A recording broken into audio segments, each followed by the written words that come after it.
The Madman!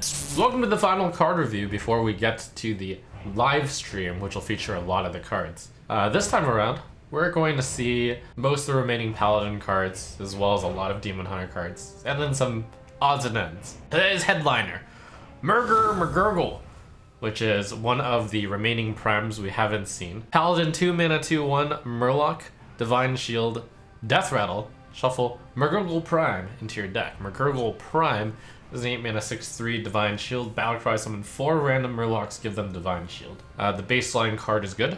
And then if you're playing a deck that is late game enough, you'll get to the PRIMEgrglgrgl Prime, who is just pure value when you play it. You play him for overstated minions. Yes, your PRIMEgrglgrgl Prime can summon PRIMEgrglgrgls, which can then shuffle more PRIMEgrglgrgl Primes. So it seems like this would fit into any Paladin deck that planned to go for the late game, but would perhaps not for early game / mid game, because with every single one of these primes, you want to put them into decks that are expected to draw through at least the top 20 cards of their deck, because that's when you start to get over the 50-50 chance of getting the prime card. So this would be a great card to put into the Libram deck.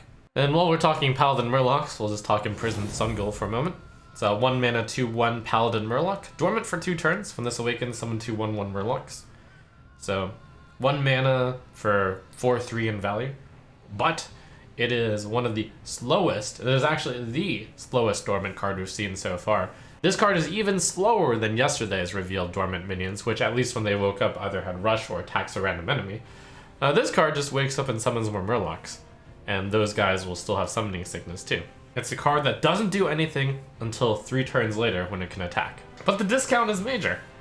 Skipping your turn 1 usually doesn't matter much, but this happens to be one of the worst cards in Hearthstone that you can top deck, because it has such a small effect. It's just 4/3 in stats, and furthermore, it doesn't do anything for 3 turns. That said though, don't just discount it because it's a bad top deck. Playing it on turn 1 is good for any deck. But what are the chances of drawing on turn 1? Is it worth the risk of having it in your deck? Next up, we've got some very sexy looking Demon Hunter cards, as always. Let's start with Coilfang Warlord, 8 mana 9/5 Rush. Death Rattle, summon a 5/9 Warlord with Taunt. In my experience at the Hearthstone Summit, this card was really good, and I was really torn between playing 1 copy or 2 copies.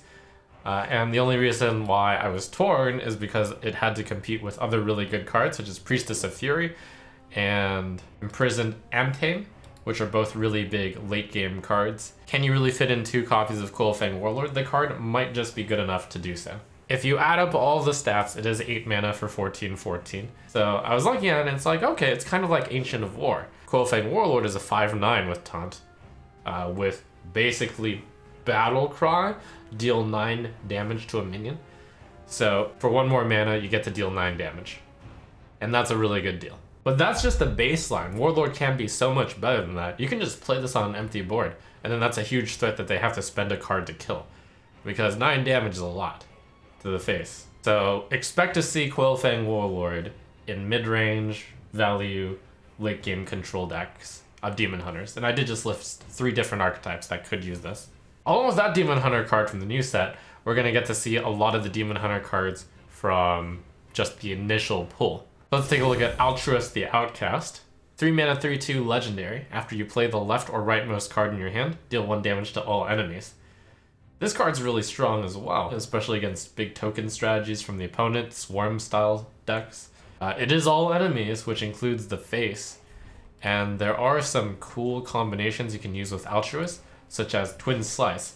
Twin Slice's second slice is added to the right side of your hand, unlike Twin Spells, which stay in the same spot in your hand.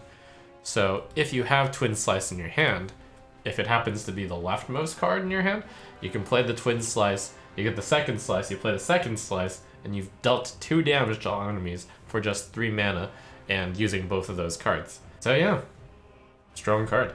Another legendary that we're getting to see from Demon Hunters is Nethran Damus. 9 mana 8/8 Dragon. Battlecry, summon 2 random 0-cost minions. Upgrades each time a friendly minion dies. A little bit cool. Demon Hunter joins in the potential dragon synergy. Maybe you can rally off of some sort of dragon archetype with this as a baseline dragon, but probably not. Worth mentioning is this card does not upgrade while it's in your deck, similar to all the schemes. Only upgrades once you draw it, and it's because of that that this card does not particularly excite me. You can't realistically keep a 9-drop in your early game hand, and when you draw it late, it starts off just summoning 2 random 0-cost minions, which isn't particularly good either. From the basic set, Demon Hunter has Sightless Watcher. 2 mana 3/2 Demon, Battle Cry, look at 3 cards in your deck, choose one to put on top. Really cool art. This Watcher is holding 6 Warglaives, and somehow has 3 attack. There's a lot of debate raging about on this card right now on whether it's an auto-include in every single Demon Hunter deck ever, or if it's a little bit overrated. And I'm actually thinking it's seriously overrated. It's not a 2 mana 3/2 that casts Tracking, because Tracking would get the card into your hand, and that's a big deal. You don't get card parity, instead you just put the best card out of 3 onto the top of your deck. It's a 2 mana 3/2 which improves your next draw, is basically it. Yes, there's some special synergy you can do, because Demon Hunters are all about drawing a new card and then getting the Outcast ability sometimes. The moment you draw a card, it's the rightmost card in your hand, so if it has Outcast, that's pretty sweet. But what if it doesn't? What if neither of the 3 cards are anything you want? Unlike Tracking, you don't burn them, which by the way is a benefit sometimes, most of the time. Tracking isn't even played that often, so someone was comparing this with a 2 mana 3/2 Battle Cry, put a 0 mana Tracking on the top of your deck. And you know, that's a decently fair comparison. It's like, how good is it that you put a 0 mana Tracking on the top of your deck? Maybe Tracking is only worth 0.5 mana, half a mana to play. So in a sense, this is a 1.5 mana 3/2 then. And then is that really good enough? I just don't quite think so. Especially when you have to consider that this is fighting with some very strong 2-drop slots. So in short, I'm in the Sightless Watcher is overrated camp. I'll even go as far as to say that I think it's severely overrated. And a cool basic Demon Hunter card being put in is Inner Demon. 8 mana, give your hero +8 attack this turn. You could think of it as just 8 mana, deal 8, but there are some Demon Hunter synergies you can do with it.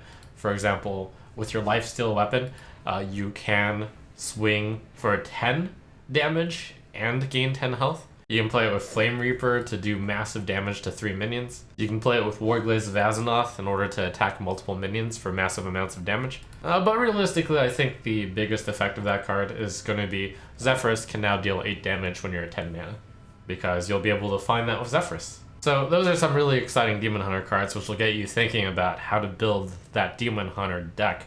I think you guys will start facing the same problem that I have. It's like, so many good Demon Hunter cards, how do I put them all into a deck? These Demon Hunter cards were actually really early on revealed, but I may not have covered them.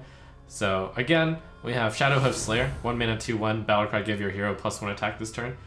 I think that's not that useful because you can just press your hero power for the same effect.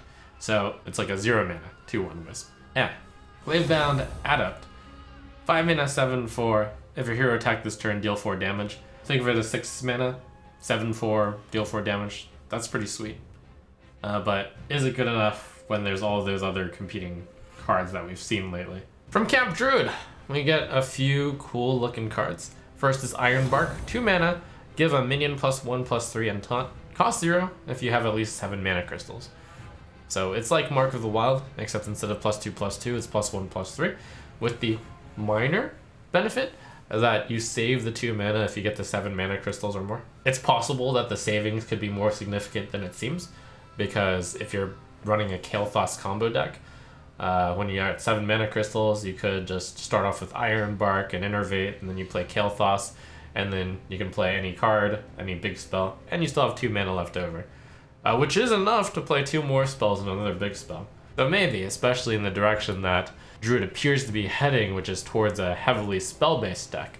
Another card is Glowfly Swarm, 5 mana, summon a 2/2 Glowfly for every spell in your hand. Well, I'm not as optimistic about some sort of Kael'thas Wombo combo deck. I think Glowfly Swarm could be something serious. I've played Token Druid quite a bit with all of the Treant stuff, and there's a decent number of cards which are spells which summon Treants. So that naturally flows into Glowfly Swarm. This is another great card with Garden Gnome, a spell that costs 5+. Maybe we're gonna see some more Token Druid with a slightly different form, more spell-based. That could be interesting. Shattered Rumbler is a shaman card with a great flavor text. Happy birthday to the ground! 5 mana, 4/6 elemental battlecry. If you cast a spell last turn, deal 2 damage to all other minions. It's gotten errated. Not all minions, because that would include the Rumbler itself. All other minions. So, quite a bit better. It's a lot like Arcanosaur, except the stat line is way better. It's a 4/6 instead of a 3/3. All you have to do is plan ahead by casting a spell. And that's easier said than done.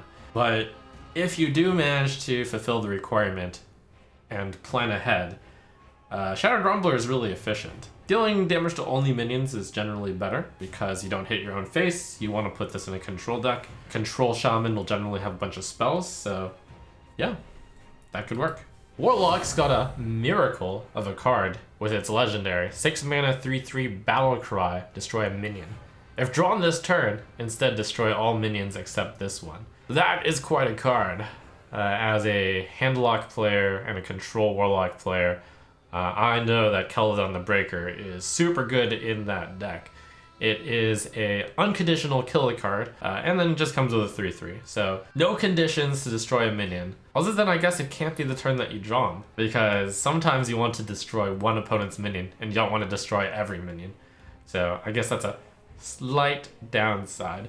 But the upside is when you draw him, that turn you draw him, you have the option to 6 mana Twisting Nether and get a 3/3. And that's really, really good. Both versions are good. The Twisting Nether 3/3 version is really good, and it's a bit of a miracle. Maybe you increase the odds of doing such a thing by running Plot Twist. With a big hand, you shuffle back a bunch of cards, maybe you get Paladin in the draw. It is a way to activate the Paladin ability if it's already in your hand. Plot Twist him away. And of course with Live Tap, you have twice the chance of drawing Paladin each turn as a baseline. Rogues have Greatheart Sage, 3 mana 3/3. Battlecry, if you control stealth minion, draw 2 cards. A little bit of a stealth synergy package in Rogue is possible. Cards that come to mind that curve before Greatheart Sage would be Worgen Infiltrator, Skyvateer, substantially better with Greatheart Sage. You have the legendary Akama. We'll see if Rogue gets more stealth minion synergy to justify running Greatheart Sage. But of course, the 3 mana 3/3 that draws 2 cards is really good. It is a significant condition to have a stealth minion, so we'll see if there's more of that to push us in that direction. And let's talk neutrals. Starting with Guardian Augmerchant. 1 mana 2/1 Battlecry, deal 1 damage to a minion and give it Divine Shield. This little guy is actually pretty useful. At the very least, it can be used as an Elven Archer to finish off an opponent's minion that is at 1 health. That tends to be useful, and you get a 2/1. But where its flexibility lies is that it can both attack enemy minions, and it can also target your own stuff. Divine Shield is generally valued by Hearthstone as worth 2 health, so at the baseline it's a 1 mana 2/1 that gives you +1 health. As long as you're not targeting one of your minions with only 1 health left, that would be done. But Divine Shield is substantially better when you trade it into a high attack minion. It is, I think, a good enough card that I would run it in Zoo. Has some pretty interesting applications when it interacts with cards that either have Enrage, plus attack when damaged, like Amani Berserker.